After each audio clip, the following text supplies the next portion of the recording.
Thanks for stopping by for this week's 2 Minutes with Tim. The most popular talk I've given to date has been a talk related to long-term care facilities. I want to revisit long-term care facilities today and talk about the most significant risk your loved one has if they are a resident in a long-term care facility, and that is the risk of falls. Of the 1.6 million Americans who reside in long-term care facilities, 50% of them will fall on a yearly basis. Of those folks who fall, more than 65,000 will suffer from hip fractures, and around 1,800 die every year from fall-related injuries. I just resolved a case just short of trial where my client's mother was a resident at a long-term care facility. This care facility had policies and plans and procedures in place to prevent falls. Unfortunately, the facility was poorly managed and they didn't follow their own rules. This put this poor lady at risk for falls. She in fact did fall, broke a hip, and died within 24 hours. It was a very sad case. And had the facility just followed their own rules, this poor lady would not have passed away when she did.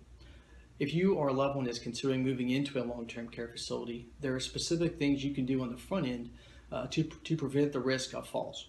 First thing I would suggest you do is take a look at the facility from a design standpoint. Look at the lighting. Is it adequate? Are there dark areas? Take a look at the hallways. Are there enough handrails and handlebars involving restrooms, the dining room, and the bathing facilities?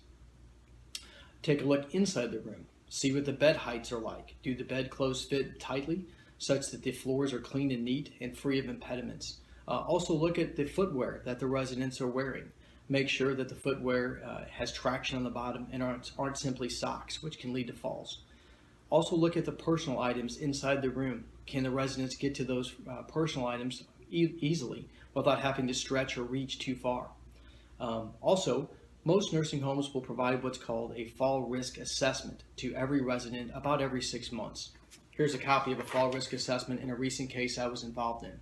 These assessments are a key document in a nursing care plan for your loved one. They examine their fall risk, they take a look at the medication, and they see whether there are things that can be done beforehand to prevent a fall. They're very important documents. I would suggest that you ask the facility you're looking at to include you on your loved one's fall risk assessment, so you get a copy of it. You can see whether it's accurate and whether it's being done in a timely manner.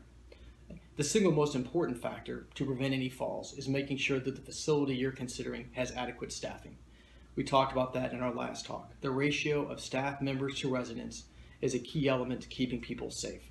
Making sure that people will be there to provide your loved one helping, getting to the restroom, getting down to the dining hall, so that they won't have to do things on their own.